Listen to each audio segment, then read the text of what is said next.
Hi, I'm Candace Felice.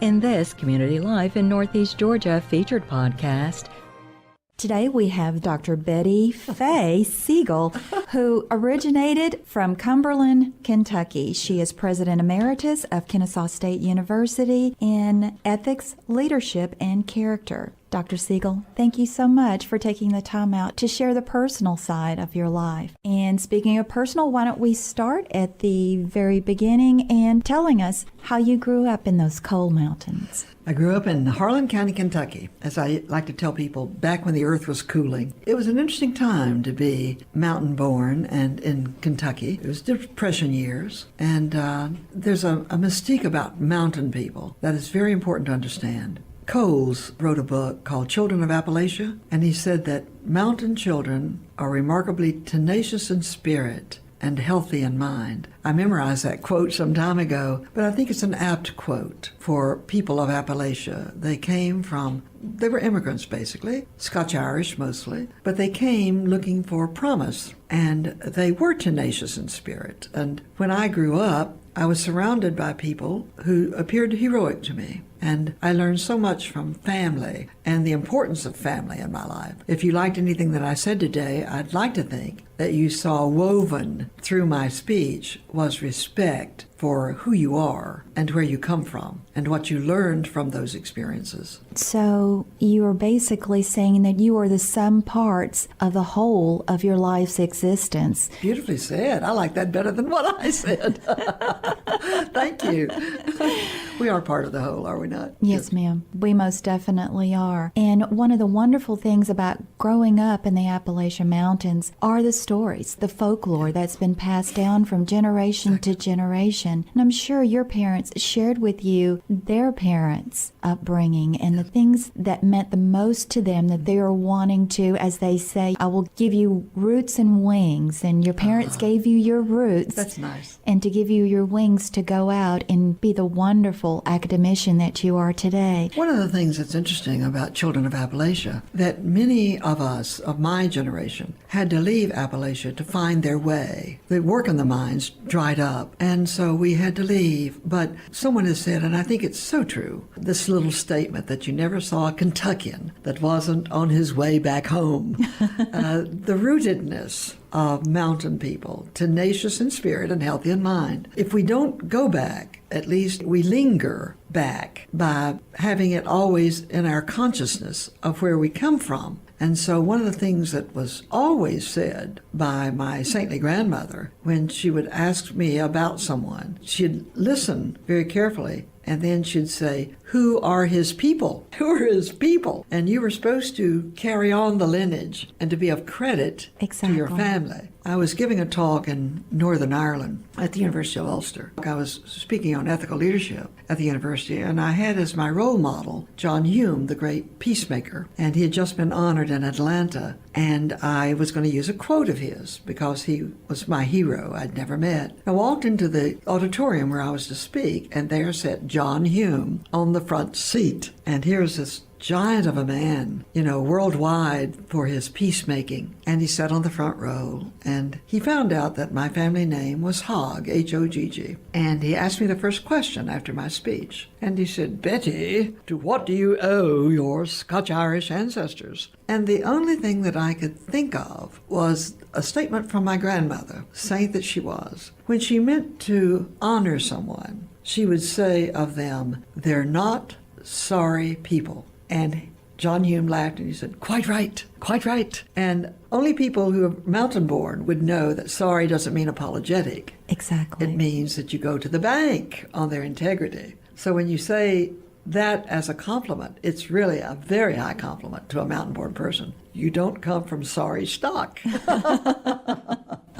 But I love those mountain expressions. I love mountain speech. And my sister and I, we've long been gone from the mountains. But when we're together, I'm Betty Fae and she's LMA. That tells you something of the way that they like alliteration, I guess, in their names. But we will go back to mountain speech. The comfort zone. And more than that, the way that you say things are part of that culture. And not sorry people is a phrase, for example, a lot of people wouldn't understand. They would think apologetic. Exactly. But we would know it in another way. So I'm proud of mountain roots. In your speech today, the very last part, you said, in addition to that, in knowing whose you are. Yes, exactly. So I know that harkens back to what your grandmother was saying, I know whose they are. Exactly. And it's not, nobody owns you. Right. But where do you come from? I love those questions, by the way. Do you? Oh, most definitely. I think that I came to that right after 9/11, and I mentioned in my talk that 9/11 was a critical point, I think, in our country. It did make us more cognizant of what's important. It did. And so right after that, we put this Remembrance Rock on our campus. It's a 30-ton rock. And we put it there because Carl Sandburg said that you should ask 3 questions in his book, Remembrance Rock. And the questions are important. Who am I? Where do I come from? And where am I going? And then, as I mentioned in my talk, my minister at Big Canoe, Jimmy Allen, said, you should ask the 4th question. What is the meaning? Good question. And then someone else added, how do I matter? Another good question. What is my legacy? And then Stephen Covey gave me the next question. Whose am I? To whom do I belong? Exactly. Aren't those good questions? Oh, they're excellent and questions. Then finally, the last question that we've asked, to what do I testify? And that came from Ernest Boyer. Not only do we have this big rock on our campus at Kennesaw State that students will come and jump down from, 32-ton rock, and then I would give a little rock to every graduate. And the rock was wrapped in a present that had our school colors on it. And I said to the students who graduated, please take this rock, put it on your desk, and with this logo of what these questions are that we must ask, those are the questions you must ask through your life. And go back to the rock in your memory, or go back to the rock, put your hand on the rock and say, am I fulfilling the answers in a legitimate and ethical and memorable way of how I spend my life? Do you find, Dr. Siegel, that in the day and times in which we live, the hecticness, the fast pace, the technology, the lack of intimacy, even in our conversations, and we've even gone to Twitter now, yes, which actually removes the personhood from the individual. Do you think that the students, our future leaders, really have a grasp of what defines integrity? I think they perhaps have a blip in their career right now in which we're thinking too much, I think, of what is easy or what is self-evident. But when you're talking about integrity, it's deep. Its roots run deep in your life. When you say about somebody that you're not sorry people, it means inner grit. And so if we become rather cavalier in the way that we live our lives, self-aggrandizement, for example, is not a pretty sight. To be self-aggrandizing at the risk of relationships. So my own work in psychology and in education, and certainly as president, I have to think in terms of leadership is not cajoling or, compelling. You invite them. You invite others to walk with you, to see what is the better route, the route that you're arriving at, based out of those terms that I talked about today. Leadership must be based on trust and respect and optimism and intentionality. And if we think of those terms, then we're leading, I think, the student, if that is our student we're talking to see life in an ethical way, to build trust, to build respect, to build optimism, to intentionally try to make it happen. Wouldn't the world be a better place? Oh, most definitely.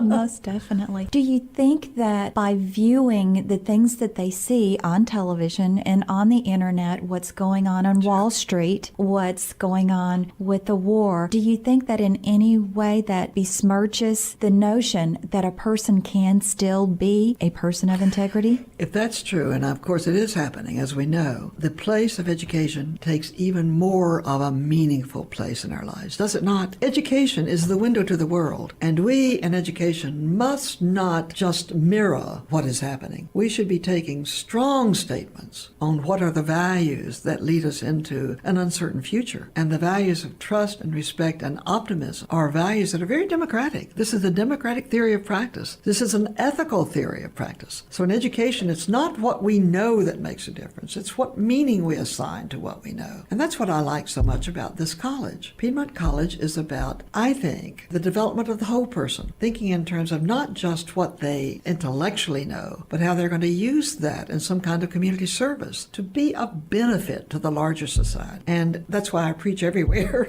that it's not just about steeples of distinction. We can all grow in steeples of distinction, win honors for our intellectual accomplishments. but it's the fullness of the range, intellectually, socially, emotionally, and physically. And so the whole person then must be predicated, it seems to me, on ethical theories of practice in order to live harmoniously in this world and to make a difference. That may sound a little bit fervent, but I mean it to be, because I think that we're founded by so many conflicting emotions today, so many things that would take us off base. And Emerson said this, a university is the lengthened shadow of its president. And so to do this as a lengthened shadow, his legacy will be one in which he wanted to build a university of character, of meaning. Exactly. I'm Candace Felice, and you're listening to Community Life in Northeast Georgia. We'll take a short break and return in a moment.